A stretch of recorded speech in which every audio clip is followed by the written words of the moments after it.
One world currency. The New World Order. Those are the roots of trouble. I imagine that right now you're feeling a bit like Alice, tumbling down the rabbit hole. Let me tell you why you're here. You're here because you know something. What you know you can't explain, but you feel it. You felt it your entire life.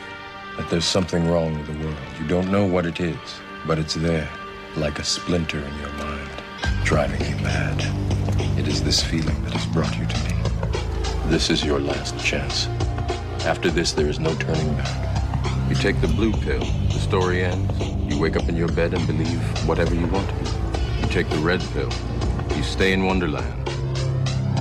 And I show you how deep the rabbit hole goes. All I'm offering is the truth, nothing more. For we are opposed around the world by a monolithic and ruthless conspiracy that relies primarily on covert means for expanding its sphere of influence, on infiltration instead of invasion, on subversion instead of elections, on intimidation instead of free choice, on guerrillas by night instead of armies by day. It is a system which has conscripted vast human and material resources into the building of a tightly knit, highly efficient machine that combines military, diplomatic, intelligence, economic, scientific, and political operations. Its preparations are concealed, not published. Its mistakes are buried, not headlined. Its dissenters are silenced, not praised. No expenditure is questioned, no rumor is printed, no secret is revealed. But I am asking your help in the tremendous task of informing and alerting the American people. And now, welcome to another episode of Down the Rabbit Hole. Here's your host from federaljack.com. It's Popeye. Ladies and gentlemen, it is April 22nd, 2012, and this is another live edition of Down the Rabbit Hole. Today I'm joined by a good friend of mine who actually hasn't been on the show for a few months, and I wanted to get him back on because I appreciate his point of view, and there's a few topics I want to cover with him and go back and forth, and usually when I have him on, it's good conversation and good information. So, without further ado, let me welcome back to the show my buddy Josh from antityrannynews.com. Josh, welcome back. Good to be here. How have you been? I've been pretty good, busy. Yeah, I can tell you've been. I see you expanding the website, fan pages, Twitter. Yep. That's good. That, and I've been working with a few people trying to get them into the political scene, trying to get them in office and get them a campaign going, so been pretty busy doing that. So you're even doing grassroots stuff, trying to change things. Yes. Well, see, that's important, and that's actually something I'd like to get into today. I think it's really important that the listeners understand the only way we're going to win this is if everybody gets involved. You know, sitting on your laurels, listening to a show or sharing a link on Facebook is just not going to cut it. We have to do more. You know, I'm challenging myself to do more every day. Obviously, Josh is challenging himself. I know others are. We all need to do it. We all need to take part. And if we all start to do this and get involved, some people, it could be as simple as just, holding a screening, trying to wake people up. And when people say to me all the time, Popeye, I don't understand how waking people up is going to solve the problem. Because the simple fact of the matter is the people's apathy is the major thing that has allowed this to go on. Because they don't know what's going on. If people actually knew, and not everybody, but I would say at least 30 to 40%, if they actually knew, would stand up and do something. If they understood the imminent threat to them, if they had a clear understanding of what was going on. And that's why it's important to wake people up. And then once you're awake, it's more important than just to sit around and, yell at your family and have fights about it with them. Get up and do something. Be inspired. Go out and start a website like Josh did. Go out and, get on the ground. What say you, Josh? What advice would you give to somebody? Say somebody just woke up and they came to you and they said, Josh, what should I do? What do I do? What would you tell them? first off, I would tell them to spread the word, but the most important thing, a lot of people, they want to start a blog and get the truth movement or whatever you want to call it, the liberty movement and all that going, but the main thing is we're doing this to get more people awake. That way, when people run for political office and running under a liberty theme, that more people are awake to it. That way, it gives us a political stand, because politics is so corrupt right now. It's going to take the liberty movement or the truth movement to really get politically involved. Otherwise, we have no hope. We can know everything there is to know, but unless we actually become active, nothing's going to change. I agree. I mean, sitting back and bitching about it is not going to do anything. And that's what actually led me to doing radio and my website and stuff, was because I wanted people to wake up. What did Bush say? Remember, Papa Bush said that if the general public had any idea of what they were actually doing to them, that they would, they'd be lynched in the street, by morning time. And that's so true. Yeah, if everybody just realized that they have the power, that's why they're afraid of the internet. Remember, they used to make fun of the alternative media and the internet. Oh, some blog site, some blogger, whatever, crazy. I mean, they still try to make fun of the internet and they try to demonize it, but they really can't make fun of it anymore, can they? Because the people that used to laugh and point are now going to the internet. Half of them at least are going to the internet for their information. CNN lost half its viewers. I mean, it's a joke. When you get caught lying to the general public repeatedly, over and over and over again. And they've lost all credibility, and that's why they have to attack us. They have nothing left. If you're going to continually lie and people leave you, the only thing you have left is to attack the people that they're leaving you for. Exactly. And, dude, I know it sounds crazy. I know a lot of people, you try to wake them up and they look at you like you have 8 heads. And I know it sounds, people used to, I already knew about corruption and I never trusted the government from day one, from the time I was a little kid. But even when I came across the information about 9/11, at first I thought people were crazy. And it was an emotional response. That's one of the biggest problems. I find it with family members. I find it with anybody you try to have a conversation about this stuff with. Sometimes you'll get someone that's awake, but a lot of times the people that are stubborn, that aren't awake, the ones that they don't want to see it, are the ones that have this huge emotional reaction to the information. I knew somebody that died in those buildings. Well, I'm sorry. I'm sorry that your friend, your loved one, whoever was killed, but it doesn't take away from the fact that you shouldn't be mad at me for telling you who their murderer is. You should be mad at the person who murdered them.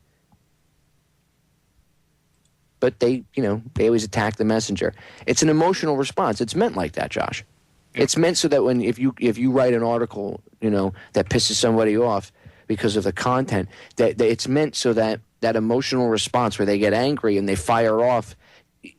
Half the people that fire off at you with ad hominem, not you, but I'm just saying you and the person going to try to wake them up or whatever, saying anything, half the people that fire off at you are usually, if you sit and have a conversation with them and you can get past that emotional response, a lot of times they're like, oh, wow, I never thought of it that way. Once they start to look at it with logic, it's different. But And a lot of the thing is, when you come across people like that, I've seen this happen a lot, and a lot of people want to just push them off, tell them that they're stupid or whatever. But the thing is, you have to become emotional with them to really get into their mind to see where they're coming from. And that way you know how to really get the information into them. Because if you just sit there and yell something at them, they're going to ignore you just as much as you're ignoring them. I agree. I couldn't have put it better myself, and I've even said the same thing, to a certain extent. Whereas yelling in a microphone in someone's face, 9/11 was an inside job, really not going to get the message across to them, because they're just going to look at you like you're being a loudmouth putz, and they're not going to want to hear it. They're going to turn you off. You could be giving them information that would make them bazillionaires. Doesn't matter, because you're speaking through that megaphone. And they're going to look at you like you're just trying to be loud, you're a protester, and they've been conditioned through the media, through schooling, that, if someone's protesting like that, you don't know what they're protesting about, but wow, they're screaming and yelling. They're doing something outside of the norm. And what happens most of the time when people do things outside of the norm? What are people taught? The Pavlovian response of point and laugh.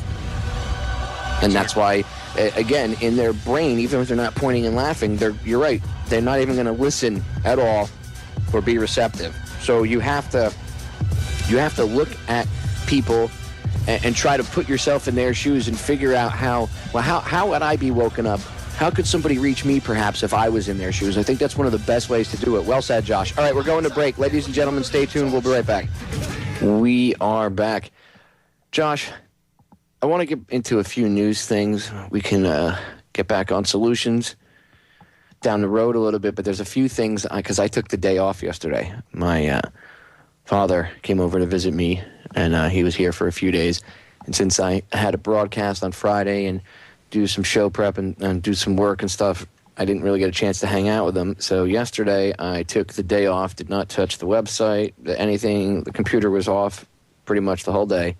And I was unplugged. I didn't even bother to check news on my phone, really. I didn't go through anything. I tried to unplug as much as I could, just hung out with my old man.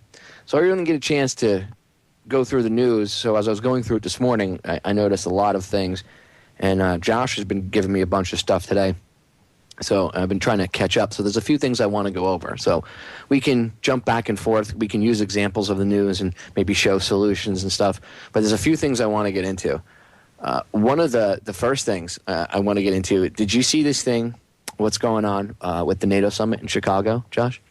I haven't seen that yet. Oh, wait, hold on. I got to play a audio of a clip for you. Let me bring it up here. Thank you for joining. And you got to hear this. It's incredible. The residents of condos in Chicago around State Street, where I guess the NATO summit is going to be, all the buildings are passing out flyers telling them that pretty much the residents should leave. Find a new place to stay for a few days. It says recommending all residents find places to stay during the conference from May 18th through the 21st. Like what? Yeah. So they're not there to. That's not for them to protect the people. It's for them to protect the NATO summit, right? Yeah. They say, well, it's for your protection because there's probably going to be riots and mass police arrests, and the National Guard is coming in. So they're telling people there's going to be riots in the streets, so that we want you to get out for your safety. And then if you stay, you're not going to be allowed out during certain times of the day. And people are okay with this. It's one person, I think you might hear it in this clip from the local Fox affiliate, but they were like, oh, it's for our protection, so I guess they got to do what they got to do. And I'm like, you're an idiot. You live there, you jerk off, and you have some foreign putz coming in here who runs NATO and the rest of this criminal mafia organization, and these douchebags are coming into your home city, and you're being told your freedom is being restricted and that you should probably lock your stuff up and get out of town for a few days. I know this is your home and you really may not have a lot of money, but too bad.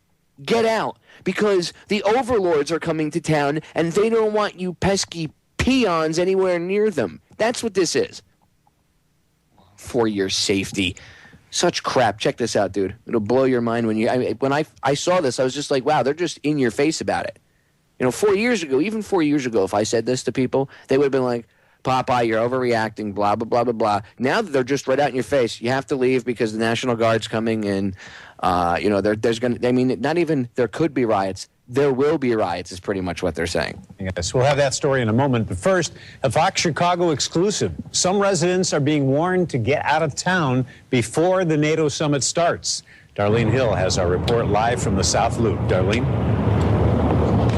Yeah, Bob, that warning came by this piece of paper here. It reads, the revolving door will be locked on Friday. The rooftop terrace, theater room, and hospitality suites will be closed.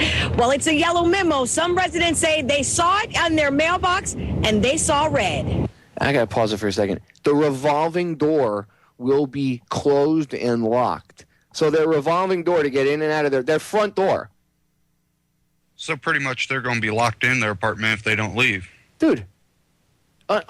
Unbelievable. That's the equivalent of you coming to my, where I live. I live kind of more out in the open now. But That'd be the equivalent of coming to my place, or even where I lived when I lived more in the urban portion of the city in Miami. It would be like coming to my front door and saying, you can't leave your apartment complex because somebody is going to be a block and a half away at some important meeting. So you're not allowed out. I would tell them to eat me. That's what I would tell them. I would be like, eat me, amongst other things, which I'm trying to curb my mouth so I won't say on air. But you got to be kidding me. It's just the hubris of these people. We're from NATO, so I know this is your home turf, but F you, we're coming in. And people are just unbelievable. Here, I'll play the rest of the clip. I can't just leave my garage whenever I want. They're holding us hostage in here. Sabina Quidlinger lives in a condo at the Library Tower. It's a 17-floor building in the South Loop on State Street between Harrison and Congress. It's a busy area, lots of businesses and colleges and a high school all within a couple of blocks of each other. People who live in the Library Tower, though, say they're used to it all until earlier this week when each resident got this memo in their mailbox, letting them know what they can and cannot do while the NATO summit is taking place in Chicago. Letting them know what they can and cannot do in their home city during the NATO summit in Chicago. In their own property that they pay the bills for. Yeah, their own building, their own home city. Some douchebag from out of town, mafioso, okay, that's what these guys are, let's just be honest, okay? This guy's coming from out of town, and they're coming in, and the NATO summit is pretty much saying, well, you know, we're going to do what we want to do. And you can't come out of your house. You can't breathe. You can't pee. You can't flush the toilet. I mean, it's ridiculous. And for people, if people say to me, "Oh, you're going overboard," no, I'm not going overboard. This really has me fired up. Like I said, I took a day off, so I didn't see this yesterday.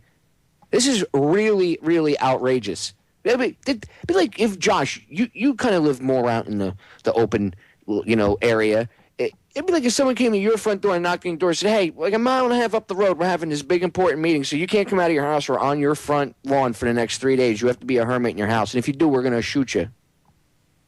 What would you say? Good luck with that. Exactly. But see, this is why, man, these big cities, see, this is how it starts. I can't say the word today.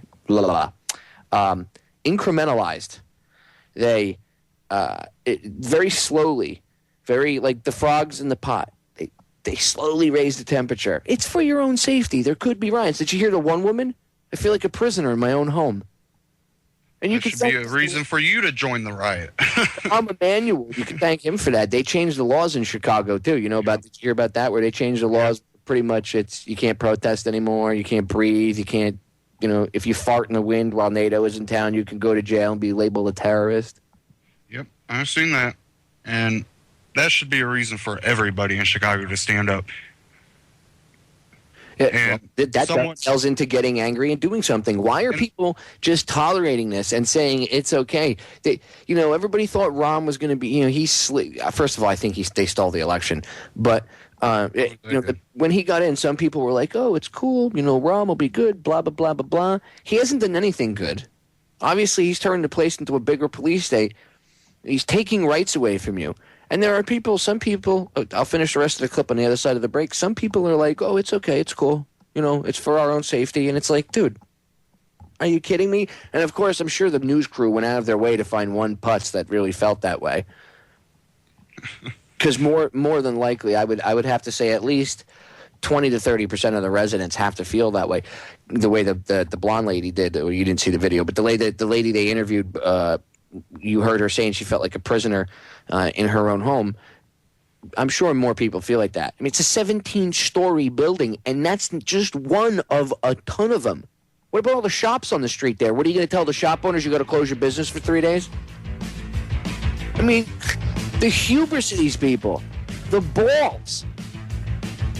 It's sick.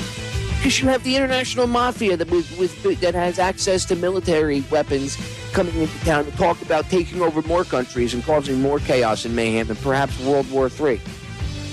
But you have to bow down and lick their boots. People in the city of Chicago should be so pissed off about this right now. It's unbelievable. You guys should be calling for Bachman to be impeached, whatever. Vote him out. Remove him. going to break. We'll be right back. We're back, ladies and gentlemen. And just so you know, Orion Talk Radio is officially on Shoutcast. So if the player on the site, the stream from the site itself, is starting to cut in and out, like we said, we're growing so fast, we have so many listeners that that's actually bogging the site down. You guys can go to Shoutcast. Go over to shoutcast.com. Just look up Orion Talk Radio, and it should be the second one down, and you'll see it. And just hit play, and you'll be able to hear the stream right from there a lot clearer, because now we're streaming in two places basically, so that it takes less of the some of the burden off of the main server where our regular stream, which you could hear if you click the listen live link on the website, comes from. So now we have two streams going right now. So just go check out Shoutcast and Orion Talk Radio and hit the play button. You can hear us over there. And coming soon, we're going to have some Shoutcast players and some other stuff up. And we're growing exponentially. So I want to thank all the listeners before Josh and I get back into it. I want to thank all of you, ladies and gentlemen, because it's just very humbling. It's very humbling to know that you all are awake and doing your own research and waking up, and that I've been able to be somewhat of a part of it. And I won't say I'm responsible for it, because you're all responsible for your own courses. I'm just maybe like a pit stop or whatever, a little information booth on your journey. But I'm very humbled that you all come and listen to my show and go to my website. And I want to thank you very much. And I want to thank you for helping the network as a whole grow. So, and thank you for being patient with us, ladies and gentlemen, because as we grow, like with anything, there's some growing pains, but we are growing exponentially, and we are working on the network is growing, and everything that you see, the site, players, everything's being geared up behind the scenes. So just try to bear with us. We're trying to bring you the best possible new alternative talk radio that we possibly can. And a big shout out to Jimmy X for giving us all the platform. All right, let's get back into it. Josh, I want to play the rest of this audio clip about Chicago and the people in Chicago losing their rights, because it's just insanity is the only term I can come up with. Just plain insanity, martial law, police state, just hubris-filled douchebags running the show. Unbelievable. I think they've got everyone's best interest in mind. It's just pretty kind of shocking to see. I had no idea this was going to be happening that weekend, and so it's pretty alarming to know it can be that scary in your own home. Now, you see, it's pretty alarming that, I'm scared. I could be attacked in my own home here in Chicago because there's going to be riots. Josh, what should I do? Get a bigger gun. Unbelievable, man. But you see how this guy's a perfect example of, you can see he's like, well, I'm sure it's for our own good. He's disturbed by the fact that you can tell. But what does he say? It's pretty scary that it could happen to you in your own home. So they've got him buying into that fear vibe. The fear vibe, and a lot of that comes from Chicago banning guns. You can't protect yourself. You have to rely on someone else to protect yourself. And people need to realize, do they care more about your safety, or do you care more about your safety? I agree. If you wouldn't have to worry about riots if it was an armed thing, because if everybody was armed, or at least you wouldn't have to worry about them breaking into your place if there was a riot, because if someone comes to your place, you have the right to defend yourself, but not in Chicago. That really sucks. I mean, it's unbelievable. And people are, it just frustrates me when people are so brain dead. I don't get mad at people that are against guns and, people shouldn't have guns, blah, blah, blah, blah, blah. I don't get mad at them for having that emotional response. I kind of get annoyed at them, but I understand why they have that emotional response. I understand how it's been, beaten to their head and pumped into their head. What I really get mad at and what enrages me and why I have this passion about it is because these people are so ignorant, they don't realize that they're calling for their own, it's like lambs saying, lead me to the slaughterhouse. I trust the farmer. You know what I mean? Like, you hear them.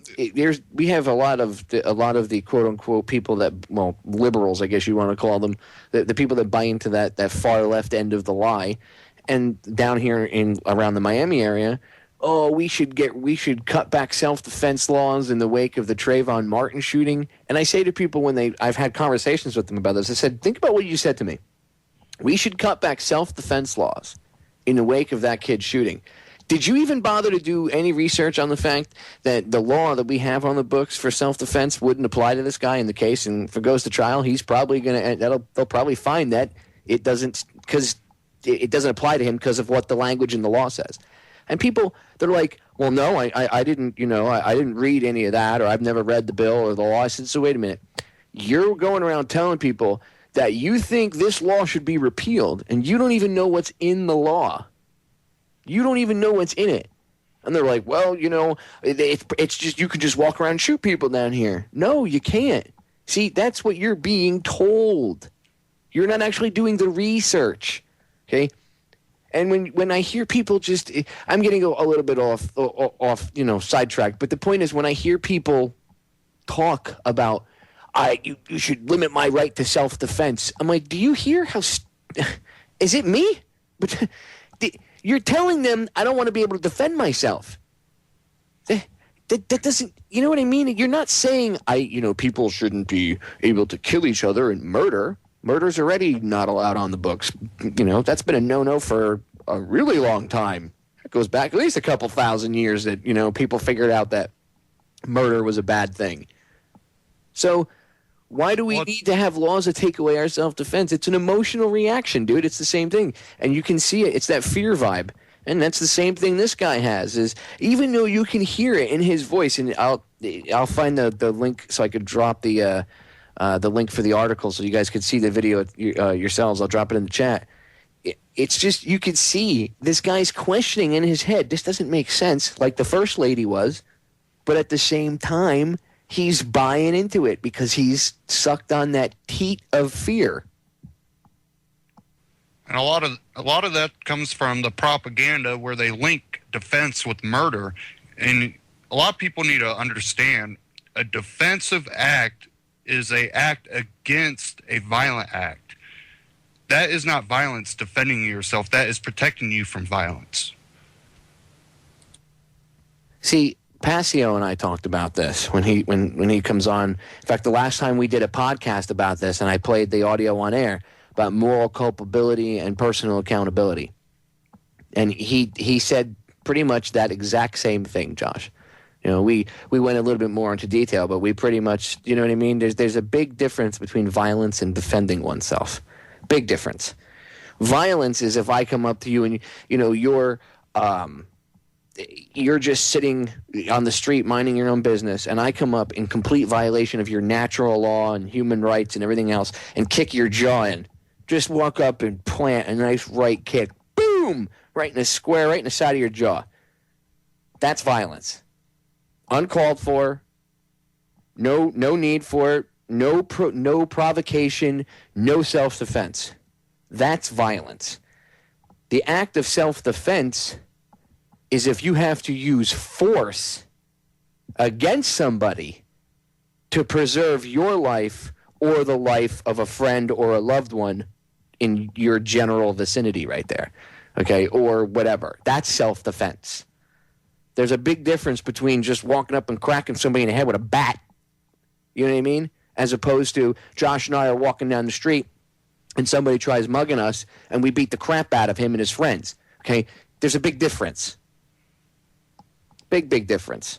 But people are, out by you, are the people trained to be, fearful of everything? Are you seeing any difference where, as opposed, like, I know you live, I know where you live. You're exposed to both the country and the city. So, like, do you see any a major difference where you are, even out in the middle of the country, where the people in the city are more fearful, come rescue me, police, as opposed to the people out in the country are like, we'll handle it ourselves? people out here, they... You know what? Well, you're going to get cut off. I'm going to make you answer that on the other side of the break. Ladies and gentlemen, stay tuned. When we come back, I'll have Josh answer that question, and then I promise I'll play the rest of this clip. It's just, this clip is so insane, I have to stop and keep interrupting it. All right, we're going to break. Stay tuned. All right, going into break, I asked Josh if he sees if there's still a difference between people in the city and the country as opposed to defending oneself and taking care of yourself, or if he's noticing this transition where even people in the country are starting to get dependent and we need the police or anything. And he was about to answer, and he got cut off by the break. So, Josh, the floor is yours. Yeah, I do see a big difference still. There's probably one or two people around me that every issue that comes along, they want to either call the cops or, want government intervention. But for the most part, out by me, most people just take care of themselves, help each other out. But the moment you get about 20 miles in towards a city, it just changes. You get a sense that everybody don't trust each other. No one's there to help each other. And they just rely on law enforcement and government to do everything. But I'm lucky for where I live that hasn't happened. But I know a lot of people have been seeing a lot more of government intrusion out in the country more. Well, you have Obama's, what are they called? The rural councils, that's what they are. The rural council. We're going to come out and tell you how to live out in the woods. For sustainable living, of course. I think the most part that you do see of government intervention out here is there's a lot of henchmen for Monsanto that drive around trying to find people that are organic farmers or people that do not grow GMO crops. And you don't know they're there until someone's getting sued saying that, well, their crop got contaminated by GMOs, so therefore the Monsanto owns their crop then. What is Monsanto like spraying their crap like as they drive by onto the fields, and then once it pollinates? No, you get the cross contamination because if you got one farmer growing organic and then next door to him the other farmer's growing GMOs, you get that cross contamination, which causes the genetics in the plants to change. And they can trace say, hey, this plant has been pollinized by a genetically modified plant. But how are they getting on the farmer's property? They're just walking on their property? They'll walk right on property. I'd shoot them. I'd shoot them. I wouldn't care. You're allowed to. You walk on my property out in the middle of a field, depending on what state you're in the South. But I would be living in a state where I could cap you for coming onto my property, and I wouldn't care. You work for Monsanto? You're evil. I don't give a shit. Sorry, man. I can't believe that happens in this country. What happened to this country that some evil corporation can just send its minions onto your property whenever the frig they want? And what's to stop them if they decided to come and kick your door in and take you away? I mean, they own Blackwater now. Well, I'll tell you one little story, and this comes from my uncle, from my aunt that just passed away from cancer.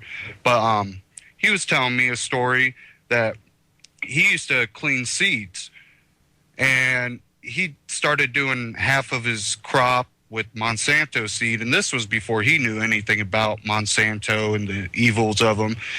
And his other crops that weren't Monsanto seeds started getting cross-contaminated. Well, cleaning seeds, and if they're Monsanto seeds, that's illegal according to Monsanto, because they own the rights to the genetically modified seed. Well, once your organic crop gets contaminated, that becomes a genetically modified seed. Well, he ended up getting sued, and he wouldn't go into details with me because they literally get people so afraid because they about bankrupted him, which would have took all of his property, which would have took his house, everything. And they'll walk right on your property, and they'll do it. They'll wait for you to be out farming, because a lot of these farmers, they'll have 1,000 acres they got to farm because they also lease property from other people to farm. Yeah, no, it's hard as hell to get. I know how they get on. frustrates the crap out of me. See, if I owned a big farm like that, I would figure out a way that I would put a fence with barbed wire. I mean, for real. I would put up a fence with barbed wire around it, and then or razor wire on the top. I prefer razor wire. And then when they said, "Why do you have a concentration camp built out here?" I would say, no. The difference is I don't have 2 rows of wire, and the wire's not facing inward. It's facing outward. It's to keep you scumbags off my property. I mean, honestly, I don't understand how these farmers I don't understand how they haven't shot one of these people yet. And I'm not advocating violence, but you're allowed by law. You're defending your property. Yeah, you're allowed by law to defend your property. I don't understand how these corporate idiots, these minions that work for them, don't realize that one day they're going to go on someone's property that's not going to care. They're not going to care about the crap that they're going to have to put up with afterwards and everything else. They won't care. Because some people are like, I don't want to have to go through the paperwork and deal with the police or the sheriff, whatever the case may be. You live out in the middle of nowhere. You know what I mean? So they don't want to deal with it. So they just, they hem and they haw. They're going to come across somebody that ain't going to care, Josh. And then what? Then they're going to call him a rabid anti whatever government, crazy Tea Party or gun nut, right? All because he's just some guy who he's defending himself from some corporate scumbag who, first of all, knowing that Monsanto owns Blackwater, how do I, like if I was to put myself in this farmer's shoes, if I was a farmer, how would I know that guy is not there to hurt me? How does Farmer Bob, we'll say Farmer Bob, right? Farmer Bob's out doing his fields. All he sees is someone on his land. He doesn't see a uniform. There's no badge, nothing. He just sees some civilian vehicle or what looks like a civilian vehicle, and a bunch of people that obviously, he doesn't know who they are. What do you think? What do you think would happen 100 years ago? What do you think would have happened 60 years ago or 40 years ago? The guys would have been shot. So I don't understand in this day and age, with knowing that there are still people out there like that are willing to defend their property. Not saying that that's a bad thing, but I'm saying that are willing to, that would probably shoot first with that and then ask questions later. I don't understand how these guys haven't gotten shot. I mean, even out in these rural areas with these big farms and stuff, the sheriffs know not to just go on the property without letting know. It's not like the sheriff. Maybe in some towns it happens, and there's arguments and stuff between the sheriff and and the homeowner. But as a whole, the property owner, the farmers, the sheriffs, unless they've already got a pre-arrangement with the farmer, where the sheriff says, "Hey, my deputy will go patrol the far end of your property for you.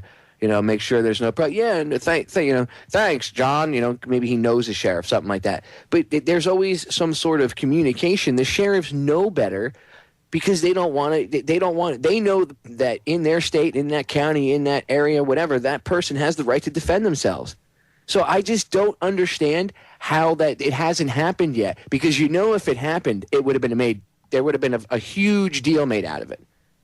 And if it does happen, they're going to make a big deal out of it. And they're going to, the farmer's nuts. You see, we got to ban guns because the farmer was protecting himself from a bunch of thugs that he doesn't know who they are. Again, they own Blackwater. How does Farmer Bob, and his wife know that these guys are just there to, how do they know who these guys are, period? And if they know they're from Monsanto, how do they know they're not there to do them harm? Again, they're Blackwater. That's even if you knew they were Monsanto. What happens if it's just some old farmer and he just sees a bunch of strange people on his friggin' land? What do you think's going to happen? Someone's going to eventually shoot. But the thing is, they are a part of Blackwater, and they're sneaky. They'll sit there and post out and make sure that no one's around when they do it. But eventually, one day, someone's going to be home that they don't know about, and it's going to happen eventually. And they keep pushing for it, and I can see it happening, and the person will be completely in their rights to do it. Dude, where you live, if someone came on your property and you don't know who they are, you can whack them. In Texas, someone comes on your property, you can shoot them just for coming on your property. There's ranches in Texas where, again, even the sheriff's deputies know to try to let the guy know, or as they roll up to the house, they have a signal or something preordained because they don't want to get shot at. And when people say, "Well, you can't do that," these people are above the law. You'd have to just surrender to them. No, that's the reality of the situation. People in the city just don't have any idea, dude, because they've been so that old, that freedom, that style of life where you're free and you can actually, just be free and be who you are and have your rights, like the Constitution. A lot of these people don't even realize that living in the city, man. I lived in the city for a long time, and it was just, I would have conversations with things about people, about freedom and liberties and stuff. And, dude, case in point, I want to hear your thoughts on this. I know a guy, long story short, this girl he was dating was liberal. She was an Occupy Wall Street protester down here, and some of her friends came over for dinner one day to his apartment. He cooked for them all. One of them looked in his bedroom, saw his AR-15 leaning against the wall in the corner, home defense. Freaks out, calls the cops, tells the cops that he's armed and he's holding his girlfriend against his will as a hostage. So then the cops come and he's like, no. The girlfriend's like, no, my friends are just overreacting. I don't know what the problem is. They're being a little nutty. Long story short, okay, he's not with this chick anymore, but these people told the cops that they thought guns were illegal in the United States and only police and military were allowed to have weapons. And they said, well, that's the way we grew up. We were told that anybody else with guns, they're all illegal. Unbelievable. All right, we're going to break. Stay tuned, ladies and gentlemen. We are back with hour number 2 here on today's edition of Down the Rabbit Hole. I am your host, Popeye from federaljack.com. As always, go check my website out. It's full of information. I will be updating it later today. Yes, I took yesterday off. I took a much-needed day off to hang out with my father. It's not often I get a chance to hang out with him, so we just got a chance to hang out and talk like two vets and chill out and have a couple beers. So it was nice. Anyway, getting back into it. Josh, I want to get your opinion on that story I told you, and then I want to finish playing this Chicago clip, and then we can move on. But what do you think about that? How crazy is that? This guy invites his girlfriend invites her friends over. He cooks for them, and they're so brainwashed against guns that they think only police and military are allowed to have guns. And they said, oh, no, we know it's illegal. And the cops were explaining to them, because the cops then went outside and they were like, well, why did you call? Because now they're not just going to walk away. They're going to want to find out at least why they were just made to look like idiots. So when they were questioning the friends, these people told them, the police, that, well, guns are illegal. Only police and military can have them. And the cop had to explain to these people who were born here. They were born in this country. And he had to explain to them what the Second Amendment was. It's pretty sick that so much of the population here has been so brainwashed by the propaganda that people would actually believe that. It's not being taught in schools anymore. The Constitution is kind of just like, that was history. That was way back then. It doesn't have any relevance to today, and it's complete bull. It just amazes me. I mean, I know that. I guess I didn't realize. Now I do. But this, between that and the whole. I've told the story about the young lady I talked to a couple of years ago. She just graduated high school. And they told them that JFK died in office. They didn't tell him that he was shot in the head. They just said he died in office, and Johnson took over as president, and they moved on with that history lesson, or that portion of the history lesson. And I couldn't believe it, because I had made a comment about Kennedy getting shot in the head, and she was like, he got shot in the head? And I was like, what? What do you mean he got shot? There should be an entire chapter, at least, about that by itself. I could fill a whole book with... Same thing comes with the Civil War, The only thing taught in textbooks anymore is that it was fought over slavery. And slavery was the propaganda tool. to but get it's not people. even that wasn't even what it was started over. It was states' rights. Exactly, it was states' rights, and the worst part was the people that were actually pushing the Civil War were the Illuminati, these elite bloodline families through France and England at the time, and they were supplying the South. And then the Russians came in and helped us over on the West Coast. They little known fact, the Russians are always bad guys. Yeah, well, they helped us back in the day. Let's not forget that. The only reason why Lincoln freed the slaves was a political move. Because then it would make France and England look real bad for supporting the South if the North was, quote unquote, fighting the Civil War to end slavery. A lot of people don't know. A lot of people don't know that Great Britain was actually going to help the South out until that happened. Because once the North made it about slavery, then politically, Great Britain could not interject into the war. And it doesn't mean they didn't want to. They wanted to because the South was their main supplier of cotton. They did not want to see the South lose. That was their industry. That's where a lot of their materials came from. And even though, Great Britain wasn't in it for the right reasons, they were going to join until that happened, and that was a political move by Lincoln. Of course, but see, that's not talked about. They say, I think it's funny when the Democrats venerate him. Abraham Lincoln is a god, and I'm like, Abraham Lincoln started the Republican Party. It's a fact. He started the Republican Party. So how are you going to emulate? I don't understand how a Democrat can sit there and try to talk to you and tell you that you should want to be like the great liberal Lincoln. Lincoln wasn't a liberal. No. You know what I mean? Like, hello. He's even quoted as saying that if he could have won the Civil War without freeing slaves, he would have done it. And he also said that, he would have rather seen if they were to be free, they should be free in Africa, not the United States. He was anti-black, and a lot of people just do not know that because of the misinformation. And he's used as much of a political tool as the laws he passed for political reasons. And when I've had Steve Stars on and we talk about the Lincoln assassination, we've speculated on whether or not he would have gotten rid of the 14th Amendment, because that's one of the biggest problems we have today. And the question is, would he have gotten rid of the 14th Amendment? Was that also a driving force behind having him killed, because the powers that be knew that now the war was over? He still had this, which you could say, a dictatorial type power with it. Who knows? Maybe they that was just another nail in the coffin. They never do anything for just one reason. There's always, a multitude of levels that they benefit on. Let's get really quick. I just want to play the last minute of this clip, and then we can move on to a few other things before I forget. But we're going back really quick, ladies and gentlemen, to the clip that actually started this whole conversation today.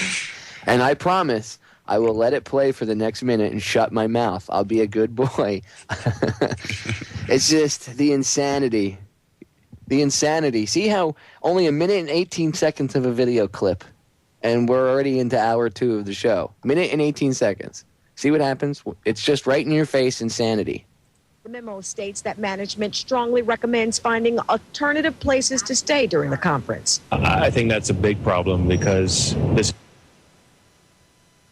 I think it's a big problem, too. I think it's a massive problem. Find alternative places to stay. All right, I'll stop cutting it off. Sorry. This is where we live, and everyone doesn't have the opportunity or possibly can't afford to go stay somewhere else. It's a real problem. Management strongly recommends that residents have no guests that weekend. Each time residents enter, their identifications will be checked, and no one will be allowed to move into the building or have packages delivered. While some residents are ticked off, others say it's all about safety. They're only suggesting that. I want to be able to come and go whenever I need to. Changes because during the summit, protesters will hold a rally at the Petrillo Bandshell, and their march will have them in front of the library tower. Those protests in other cities have turned very violent. And we're back out here live tonight at State and Harrison. We tried getting in touch with the management department of that building, and they did not want to talk to us on camera. I did, though, Bob, call around to a couple of the other mid-rises and high-rises here in the South Loop, and they tell me they're pretty much doing the same thing. They say it's all about safety. They don't, of course, want any problems, and they don't want, of course, to deal with any of some of the other stuff going around the weekend of the summer. So they say they're trying to do what's best for the building as well as their residents who live in them. Back to you in the studio. We're trying to do the best for our residents. So we're just going to, we're going to work with the powers that shouldn't be, as Bob Tuskin and Mark Passio would say. We're going to work with the powers that shouldn't be, and we're going to take away your rights. We're the management of the building, after all. Even though you own your condo. See, this is why I don't own a condo. This is why I'll never own a condo or an apartment, and I won't live in one of these areas where you have a housing, whatever the frig they are, the little group, whatever they're called, the little homeowners group. That's what they're called. I'm not going to have that crap. I'm not having a homeowners association. None of that. I'm going to live where I have my house, and it's my house, and I can do what the hell I want to my house. And end of story. Or I'm not going to own a piece of property. I refuse to own a condo and live somewhere and have somebody on some condo board tell me what I can do. I've already had that experience in my life, ain't going through it again. Didn't work out well for them the first time, and it wouldn't work out well for them the second time, so I'm not going through it. We're working with the New World Order, so you can't have people in your house. You can't have guests over. Unbelievable. We'll be right back. Josh and I were talking during the break. I really think everybody in those condos should get together, because you could do this fast, and if somebody got together and organized it, you could do it real fast. Get everybody together, everybody pitch in $10. I'm sure you can find a T-shirt printer somewhere around there that'll give you a deal, especially if you're going to, there's 17 stories, you're probably going to get a couple thousand shirts. I'm sure the guy would give you a break. Everybody pay like $10, you get a T-shirt. And have a big middle finger, like a photo of someone's middle finger right on the, the whole hand, everything. Boom, right on the front of the shirt, very pronounced, and put, "Hey, NATO," right across the top. Or, "Dear NATO and the New World Order." And everybody wear it. At least once.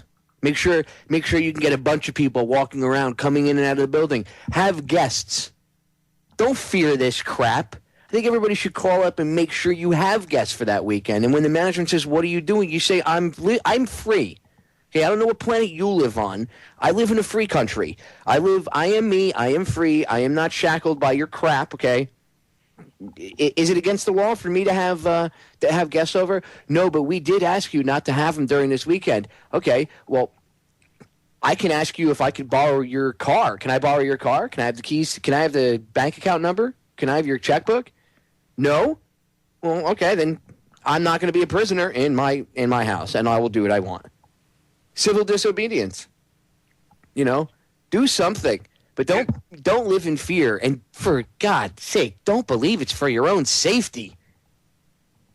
And if you really are afraid about rioters coming to your building, I guarantee you if everybody put a FU NATO poster board in their windows, anybody that's protesting the NATO event is not going to mess with you. No, only the black bloc would, and that's agent provocateurs anyway, usually police or federal agents dressed up with ski masks and stuff. So you know that if anybody did attack under those conditions, it'd be black bloc, and then you record it and you put it up and you expose them just like others have in the past. Be proactive about this. I really think people should not tolerate this. And I'm not trying to incite any crap or anything like that, but people need to, show some sort of civil disobedience and stop cowering to this fear. Look, let me explain something really quick. I said this 1,000 times. The police, Homeland Security, the military, predator drones from, satellites in outer space, God himself, whatever whatever your God, whatever your religion happens to be, your creator, whatever, nobody is going to stop bad things from happening to you, okay? Except you. Someone breaks into your house. You could go in your house and go, God, please make them go away. God, please make them go away. And the guy could walk up and blow your brains out while you're praying to God, okay? And then people would, heavily religious people would say, well, it was, their time to go. I guess God didn't want to, intervene or whatever. No. Doesn't the Bible say God helps those who help themselves? Exactly. So, find some motivation in that. Get up and do something. Don't let, I didn't mean to single anybody out, by the way, with religion. I was just using that as an example. So I don't want to get any emails, people getting all butthurt about it and crying to me. I wasn't singling anybody out, just using that as an example, okay? But I think everybody should stand up at least some way or another. Don't cower down to this and stop living in fear and buying into it. There's no terrorist in your closet. And if he is in your closet, you should be ashamed of yourself because he should be dead for being in your closet. Because I can tell you what, if I open my closet door or my sock drawer and some Al-Qaeda midget or whatever, or leprechaun or whatever the frig they are now, hopped out and tried to hurt me, it would be dead, okay? It would be dead. You wouldn't get into my closet. So there are bad people out there, but it's not like they would have you believe. And the bad people that do want to do bad things, some of them weren't always bad people. Some of them we created. A lot of them we created. Not only to do our dirty work, but a lot of them, how about people that really do, that aren't controlled by any type of intelligence agency, but really are pissed off at us because we blew their mother and their father and their little sisters up. And years later, they're still a little pissed off about it. That happens. It's called blowback. And fear is what causes a lot of blowback in our nation, because when you allow the fear to control your life, then everybody becomes your enemy. Then who is there to help you if everybody's your enemy? Who are you there to help if everybody's your enemy? Yeah, well, that's how, see, again, that's a great point, Josh. That's how the police are operating there, because they're taught, and not every cop, some cops are, I'm seeing a lot more police officers waking up, which is awesome. That's what we need, because they're not our enemy, folks, by the way. I know, there's that old, nobody likes cops, they're always dicks, and sometimes, more often than not lately, a lot of them have been acting up to, or living up to that stereotype, I guess you could say. But there are still many fine women and men that are in uniform. I know that the numbers used to be more good than bad, and now it's the opposite. But there are still good people out there, and there are people that are waking up and realizing that they don't have to buy into that fear anymore, and that this fear being pumped into their head is crap. Unfortunately, that's why most police departments have admitted that they lowered their IQ standards, because they don't want the smart. When they said. The one police department they interviewed when the guy sued because they said his IQ was too high. I think it was the chief or the captain said that, basically they had such a revolving door of anybody with high IQs wouldn't do the job for too long, because perhaps the things they were being asked to do they realized were unconstitutional or they were against. So they lowered the standard. Now, yes, that has changed, but there are still good people out there, and the only way, even the ones that aren't awake yet, maybe it'll be a little harder to get across to them. A lot of people, some people are power trippers, but a lot of times there are good people that are just trying to serve, and I don't want to alienate them. I'm not picking on you guys. If you're awake and you realize what's going on and you wear a uniform, well, I'm glad that you're awake, and hopefully you spread it to others. Look, I had Gerald President on my show. He's a police officer down here in Florida. He was on my show a few times. He had a great interview. Guy's so smart, and I've talked to him. He's talked about waking, up other officers. Some of them believe him, and some of them don't. Just like us talking to other, regular civilians. So not all of them are bad, but we need them. That's where I'm going with this. We need them. We need to wake them up, because we need them and our military to help us go after these evil perpetrators. And I know that sounds so cliche, evil perpetrators. I hate saying that, but I'm trying to be a little nicer about it. I'm trying to reach a broader audience, so I'm trying to curb my mouth when I'd really like to say. But the New World Order, whatever you want to call them, these elitists, these social engineers, we need their help, the police and military, to go after them. They're on our side. We're all in this together. That's how we're going to win this. Everybody has to realize that there are no differences amongst us, okay? The cops have to realize that uniform and badge doesn't really, is what has the power, not them. And they're humans like the rest of us, so stop being a drone. The people that are asleep need to stop being so fearful. And, oh, my God, the government will protect me. No, man, you'll protect you. You want to know one of the fiercest animals in the world? A mama bear when you get in between her and her cubs. I have seen more 4'5" women kick the crap out of people because they might, I saw a teenage kid. He got into a fight with a bum down in South Beach. And I guess the bum didn't realize the mother was up the street. And I guess the bum had tried robbing the kid. And the mother, this little tiny thing, she came running up with a wooden club. And this bum was almost 6 feet. Dude, she climbed him like a tree and started beating the crap out of this guy. She had him on the ground in about 2.5 seconds. You never, ever, ever want to piss off a mama bear and get in between her and her cubs. And that goes for, female humans or anything. Okay? So take that attitude if you're afraid, ladies and gentlemen. We all have it in us. Stand up and do something. Let's turn the tide. Let's get our country back. It's not going to be the same, but at least let's set it on a new course of prosperity rather than down the crap. Ladies and gentlemen, Josh and I are back. All right, so we're done with Chicago. We're done with that. I've told you 100 times tonight not to fear them. So I've been trying to at least once every show, even if it's just for a couple minutes or even a whole segment, to instill that, do not fear them, do not buy into the fear, because it's out there and it's so prevalent. So I try to put that at least once in every show. But there's a few other things I want to get into because we only got 2 segments left. Josh, did you see this Beam Me Up, Scotty thing from Gizmodo? The scientists have transported a hunk of matter 18 inches. I seen something about it. I didn't get to read it, though. Here we go. That's all I'll say is here we go. I mean, all the sci-fi stuff I saw when I was a kid is coming reality. We have drones like Skynet flying over us. They're building Terminator robots. Now they're transporting things. What's next? And you've seen the Tupac hologram, I'm sure. I already said that. I've gone over how that's a glaring example of how they could pull off Project Blue Beam if they wanted to. And you got to remember too, that whole hologram, that was just probably the start of that's probably old technology. They probably already got that completely where it looks even more real, and that looked real. If you're seeing it, you can bet your butt that there's something that you don't know behind the scenes. That's 10 to 20 years at least more advanced. Exactly. If you're being shown that, there's something more advanced.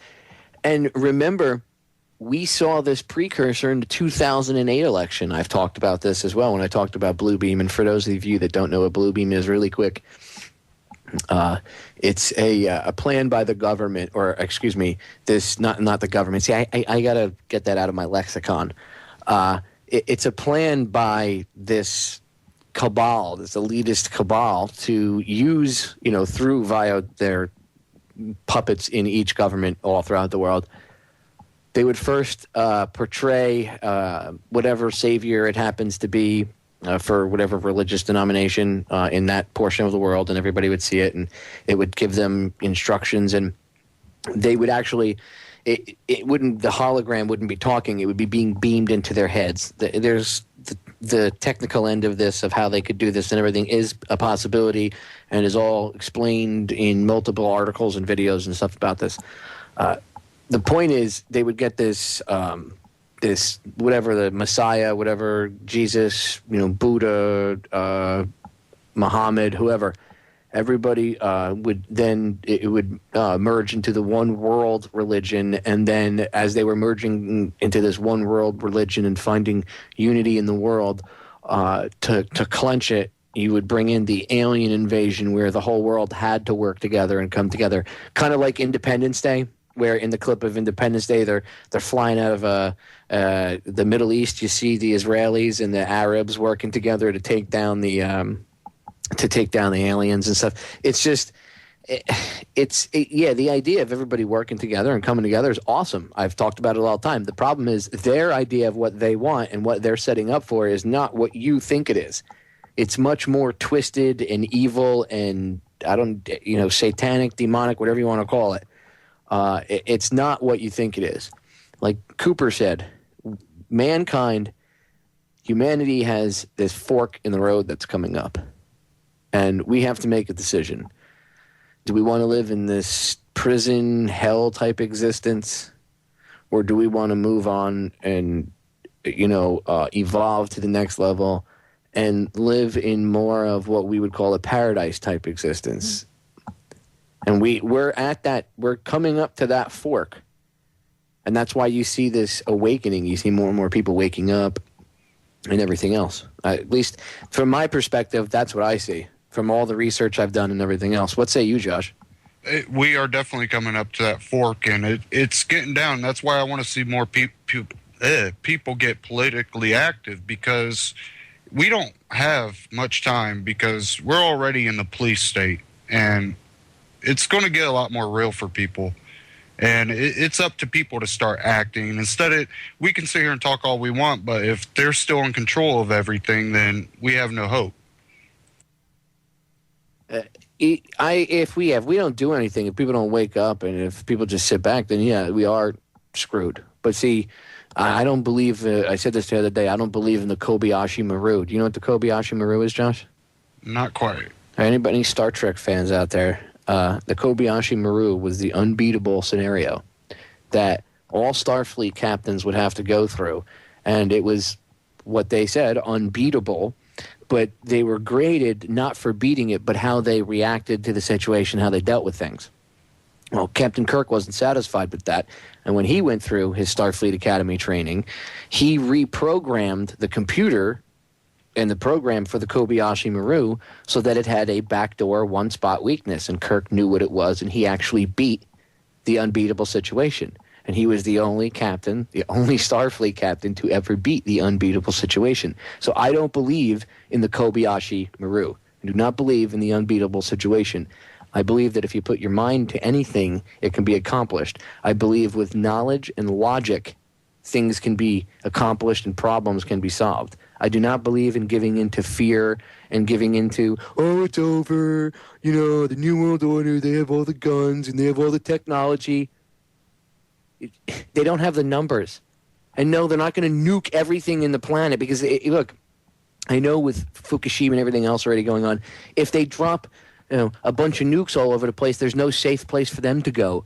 Oh, Popeye, they live in their underground bunkers. No, guys, think about it, okay? They're insane, and if that really is their end goal, then that's even more reason for you to stand up and do something, okay? To stop that from happening. Because if we don't do anything, then that could probably be the end game anyway. But the point is, I really don't think they would do it. I think a lot of this stuff is them posturing.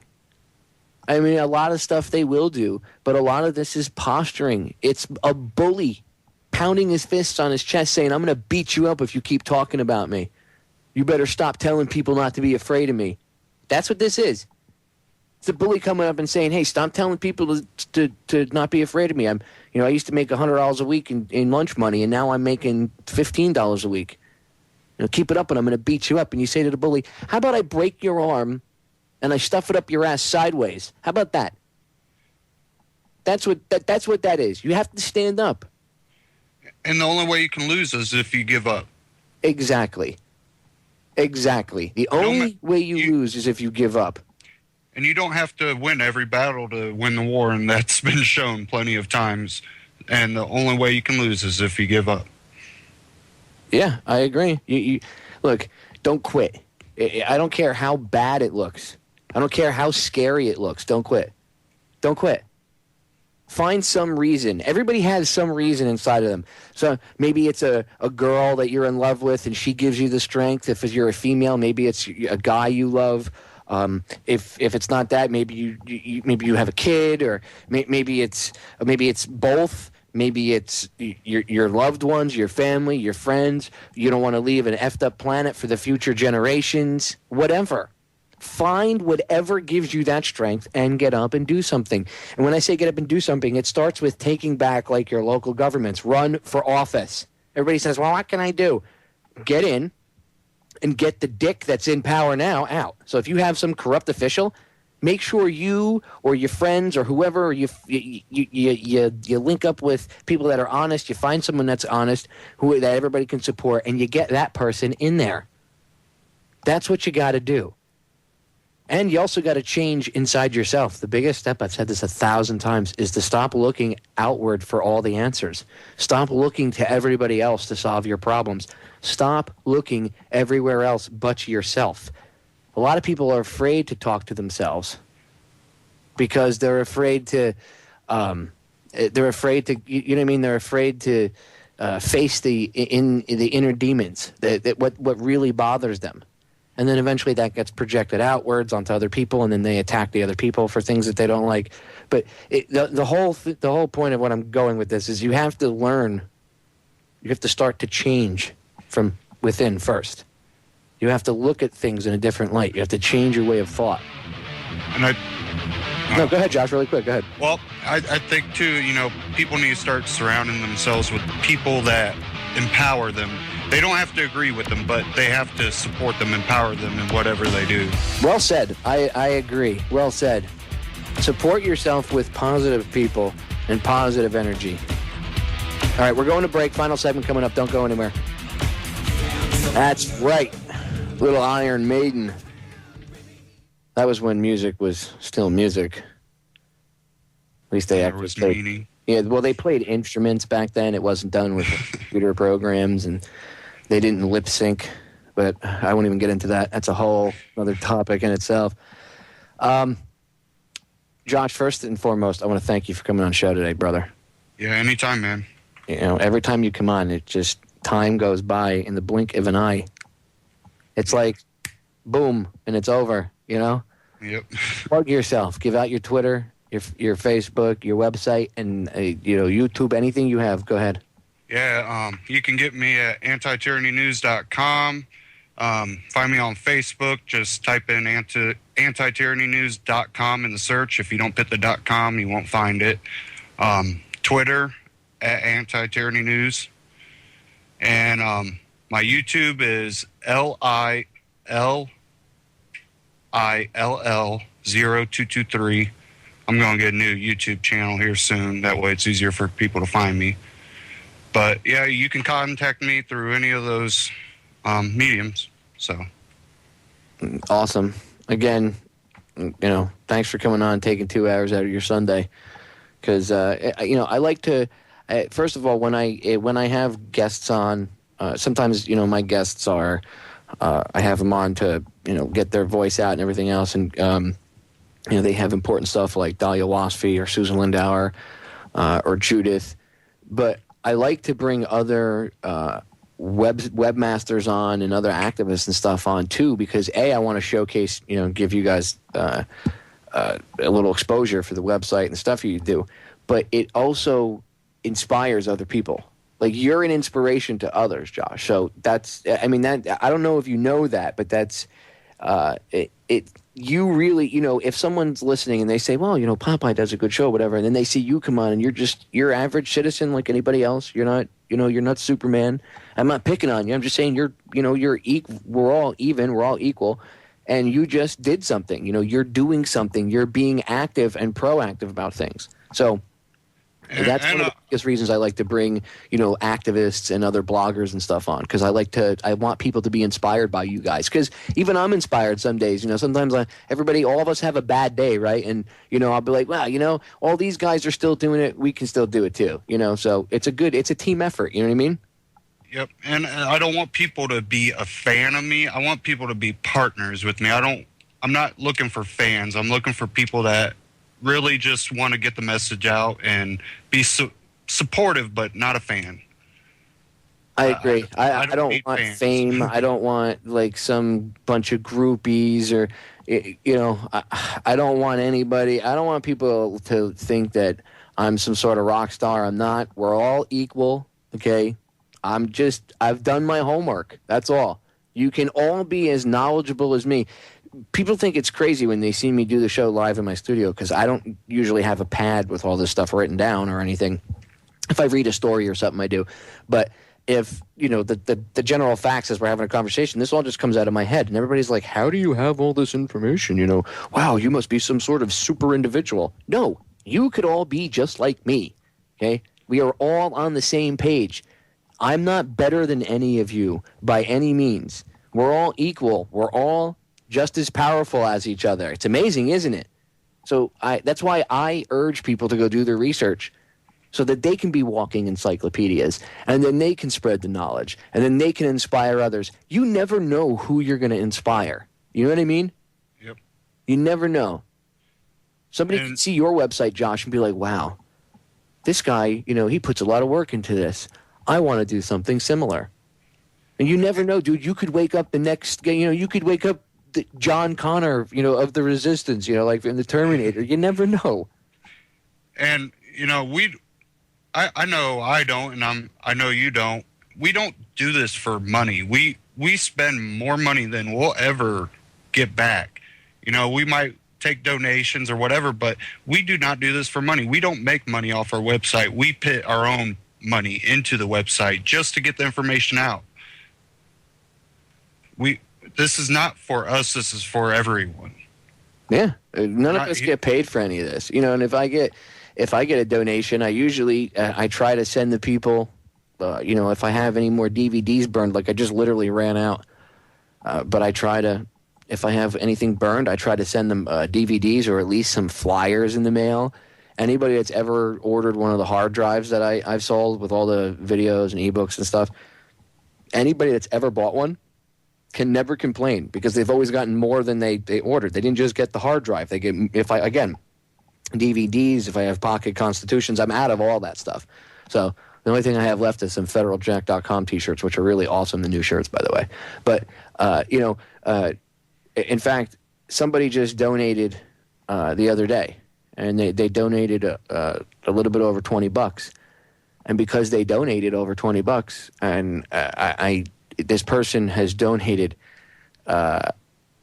multiple times. I recognize the name. They don't even know it, but they're getting a free T-shirt. I'm just mailing it to them. I'm not doing it because I don't want money. I wish we didn't even have to ask for donations. I wish it would be nice if everything was just easier access to the technology and stuff.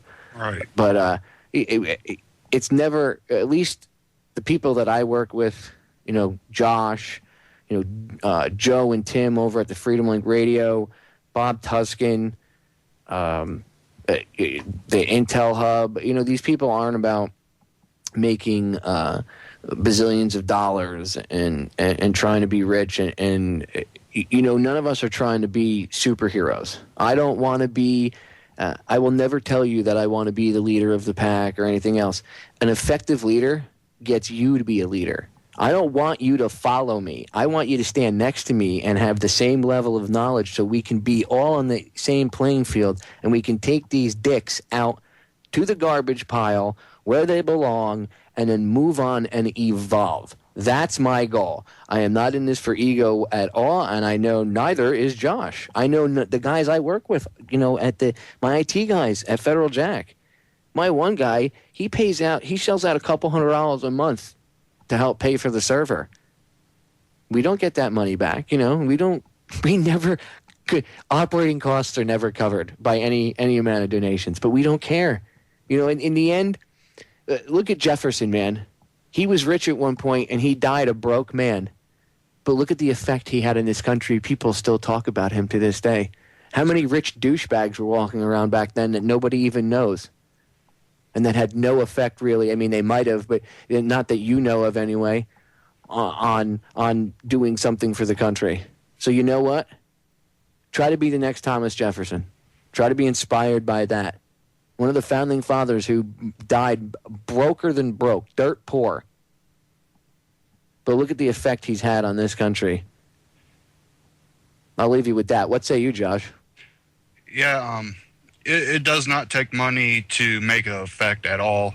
We have to have money nowadays to get our website running and all that, but the regular person doesn't. You don't need any amount of money to make an effect on someone's life, even if it's just kind things you do to people. That affects people more than money ever would, and it's going to take a lot of us. Dude, can you imagine if we didn't even need money? I mean, money. Look, Passio and I have talked about how money is just at a base level. That's why it's got symbols and all this other stuff on it. It's why it's called Mon I. It's about control. It's playing off that ego. You know, it's all connected. Look, you know what? If you see someone next door that needs help, don't be like, well, you know, they should pay me and I could go help them. Just help them. Start doing stuff because it's the right thing to do, not because you want to make money doing it. Volunteer. Everybody, we need smaller government. The answer to smaller government is bringing back volunteerism. I'm telling you, as a volunteer firefighter for 6 years, I loved it. We did the same things that big fire departments in New York City like the FDNY do. We just didn't get paid for it. That's all. We did it completely free. Why can't other things be done like that? Dude, you want to get rid of this government bureaucracy? You want to get rid of all the jobs that are just sucking all this money, this huge government? You want to downsize it? The first thing is people are going to go, well, certain things need to be filled. You're right. So let's get people to volunteer to do it. Give them the proper training, whatever. They pay for the training up front. Once they pass the training, the town can reimburse them. That's how we did it. And that was an incentive to pass the class so you can get your money back. Okay, and then the town pays for the training, and you do whatever your duty is. You have a rotation shift or however it works. That's how we're going to get this country back. That's another solution. That's just like getting involved in doing something or getting involved in your local government. Volunteerism. Stop being afraid. I also want to, shout out to all the listeners. If you guys want to run for office or anything and you need help figuring out what to do, you can email me, and I'm sure Popeye's the same way. You can email us, and we'll do what we can to help you. If you're running for office or something, you want to come on the show. If you're somebody that wants to get involved, you've been inspired, and you want to run for your local town council or mayor or something, email me. And if I can get, if you want to come on the show, it doesn't have to be for an hour. You can come on for a segment. You can come on for 2 segments. You can see my show is really laid back, and anybody that's ever been on my show will tell you I'm not one of those hosts that puts pressure on them or is a dick. It's a very comfortable environment. So you could always email me, contactdtrh@yahoo.com, contactdtrh@yahoo.com. We are out of time. Ladies and gentlemen, check out the archive channel. I promise the last 2 week shows will be updated, everything up there in the next few days. Been a little behind. DTRH Radio Archives, DTRH Radio Archives. Love you all. Check out Joe Joseph's show coming up with Tim Watts. I'm going to be over there. I'm out.